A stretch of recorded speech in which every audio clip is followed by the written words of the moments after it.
नमस्कार। आज क्लास 12 के फिजिक्स में अध्याय 1 यानी विद्युत आवेश एवं विद्युत क्षेत्र के बारे में अध्ययन करेंगे।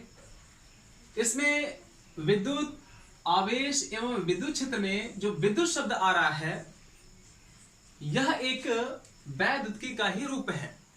तो सबसे पहले हमें वैद्युतिकी के बारे में समझना पड़ेगा। तो वैद्युतिकी को समझने के लिए इन्हें हम दो भागों को लेकर समझ सकते हैं। वैद्युतिकी को समझने के लिए इनके दो भागों को लेकर हम वैद्युतिकी को अच्छी तरीके से समझ सकते हैं कि वैद्युतिकी होता क्या है। दरअसल सबसे पहले आता है स्थिर वैद्युतिकी और दूसरा आता है गतिक वैद्युतिकी। तो स्थिर वैद्युतिकी कहते किसको हैं?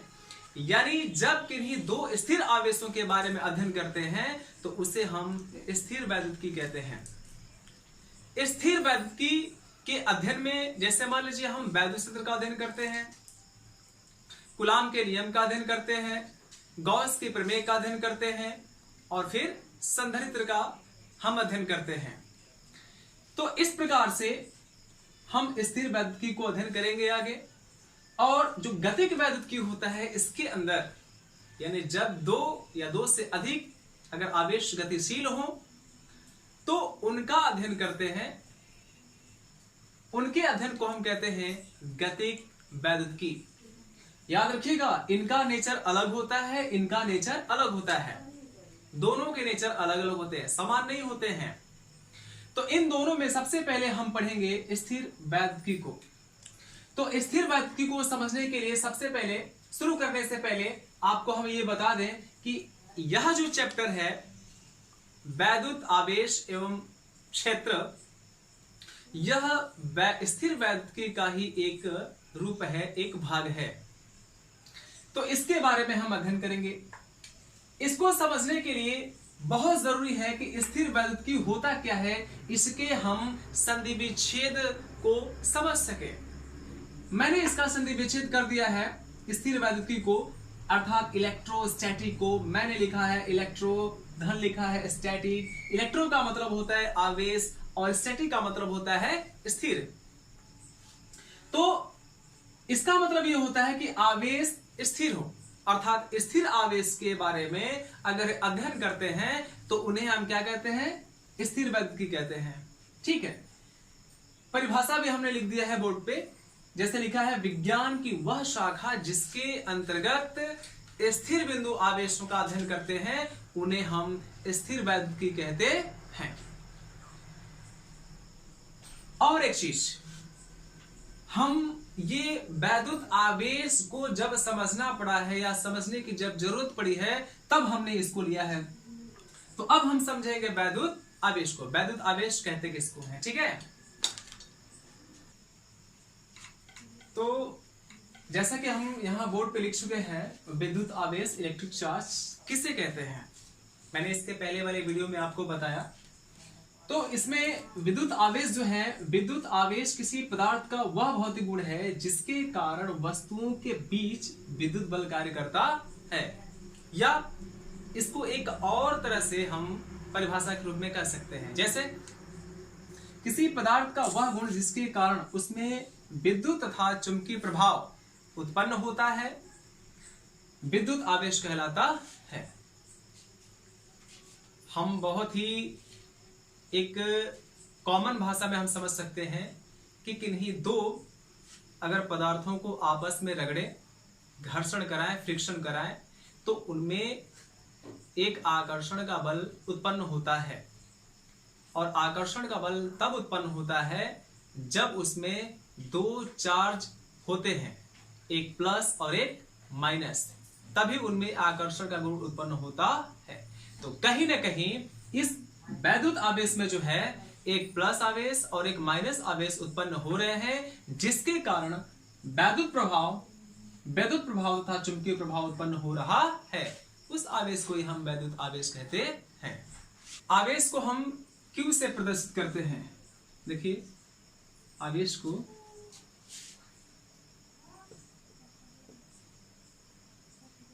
Q से प्रदर्शित करते हैं।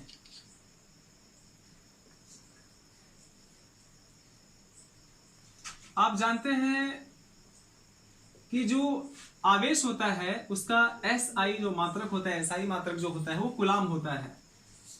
तो हम इसका मात्रक लिख रहे हैं Q का SI मात्रक क्या होता है? कूलाम होता है। इस कूलाम को हम ऐसे C से भी लिखते हैं। और आप जानते हैं कि एक कूलाम आवेश बराबर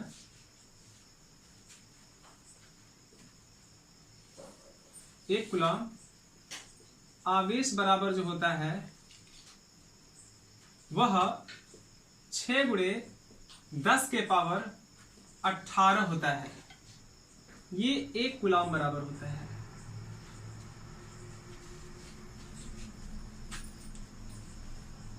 यानी कि 6 गुणे 10 के पावर 18 इलेक्ट्रॉनों पर जो आवेश की कुल मात्रा होती है उसे हम एक कूलाम आवेश कहते हैं।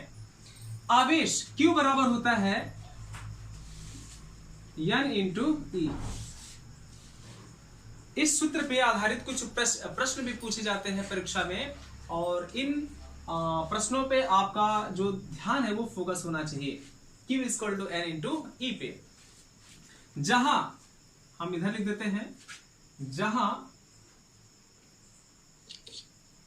जो आपका Q है उसको आवेश कहते हैं, तो जान गए हैं। जो N है इसे हम कहते हैं इलेक्ट्रॉनों की संख्या।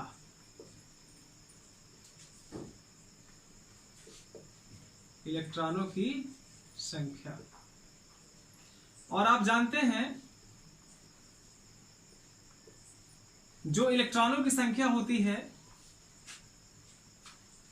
N, उसको निकालने के लिए हमें यहां N की वैल्यू रखनी होती है। सॉरी, N हमको ज्ञात करने के लिए Q अपान E करना होता है। इसके बाद जो E है वो इलेक्ट्रॉन है, इलेक्ट्रॉन है। और एक इलेक्ट्रॉन बराबर होता है 1.6 इंटू 10 क्या -19 कूलाम होता है। ये एक इलेक्ट्रॉन बराबर होता है। ठीक है, तो ये जानना हमको जरूरी है। अगर हमको जैसे जैसे n का मान मिलता जाएगा या n का मान रखना होगा, वैसे वैसे हमें आवेश की मात्रा या आवेश की संख्या का अनुमान लगेगा।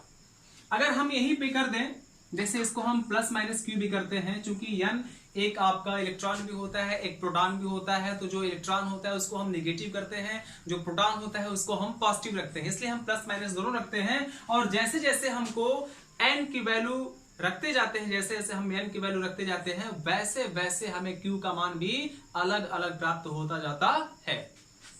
तो यहां आपने देख लिया। ठीक, इसमें हम जो है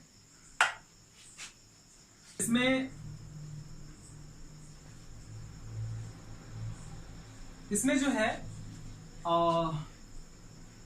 जो कह सकते हैं आवेश एक अदिश राशि है। आवेश एक अदिश राशि है, और अदिश राशि का मतलब आप लोग समझते हैं कि जिसमें केवल परिमाण होता है, दिशा नहीं होती है, उसे हम कहते हैं अदिश राशि। और इसमें जो है एक और सूत्र होता है Q equal to I into T होता है। इससे भी प्रश्न पूछे जाते हैं आपके एग्जाम्स में। तो Q equal to I into T में I क्या होता है, हम लिख देते हैं यहां पे, जहां I जो है धारा है और T जो है समय है। तो आप जानते हैं कि जो धारा है उसका मात्रक होता है एम्पियर, और जो समय होता है उसका मात्रक होता है सेकेंड। और आप जानते ही हैं Q को क्या कहते हैं, आवेश कहते हैं। तो इस प्रकार से हमने एक और फार्मूला को देखा, Q equal to I into T. इस पे हम एक एग्जाम्पल से लगाते हैं। ओके, जैसे हमने एक यहाँ पे उदाहरण लिखा है कुछ, यदि किसी तार में 4 कूलम आवेश 2 सेकेंड के लिए अगर बहता है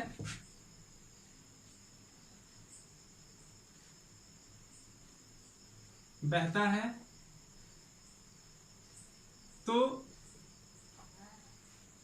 धारा का मान ज्ञात कीजिए।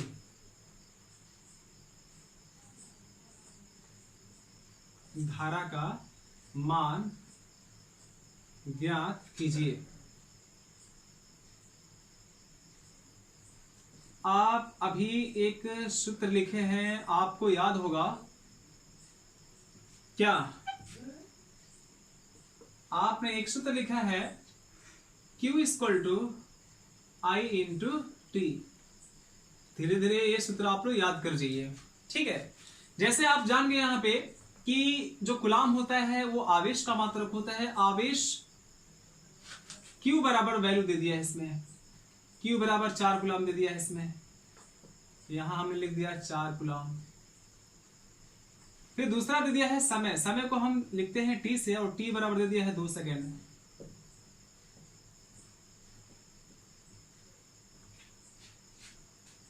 ठीक है, तो हमको ज्ञात क्या करना है? हमको ज्ञात करना है धारा का मान, यानी I का मान ज्ञात करना है। तो I का जब मान ज्ञात करना होगा तो I को इधर लिख लेंगे और T से डिवाइड कर देंगे Q में, तो ये हो जाएगा Q और बटे में हो जाएगा T।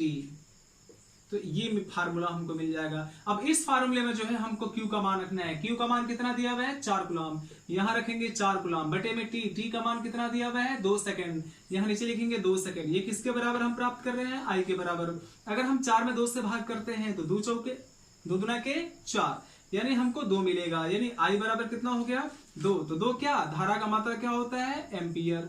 यहां लिखेंगे हम एम्पियर, यानी आंसर हो जाएगा हमारा 2 एम्पियर। ठीक है, यदि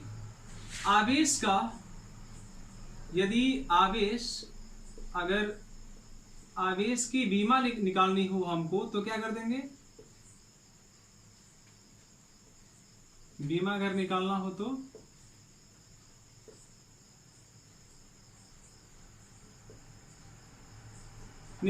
आप देख रहे हैं फार्मूला यहाँ पे ना, Q equal to I into T. तो यहाँ पे Q जो होता है आवेश होता है, तो हमको आवेश को छोड़ देना है। ठीक है, यहाँ पे I इंटू टी, तो I जो होता है वो धारा होता है। धारा का जो मात्रक होता है एम्पियर होता है, और एम्पियर को बीमा में हम क्या लिखते हैं? A लिखते हैं। ओके, A लिखते हैं। इसके बाद जो है समय जो होता है उसका मात्रक होता है सेकंड, और सेकंड को हम क्या लिखते हैं? T से रिप्रेजेंट करते हैं बीमा में। तो A के पावर भी 1 हो जाएगा और T के पावर भी 1 हो जाएगा। या तो हम जो है इसको दर्शाएं या तो फिर न दर्शाएं 1 को, तो हम चाहे तो केवल AT भी ले सकते हैं। तो इस प्रकार से जो है ये बीमा हो जाएगी किसकी? आवेश की। ठीक है, तो इसके बाद जो है हम पढ़ेंगे आवेशन की विधियां।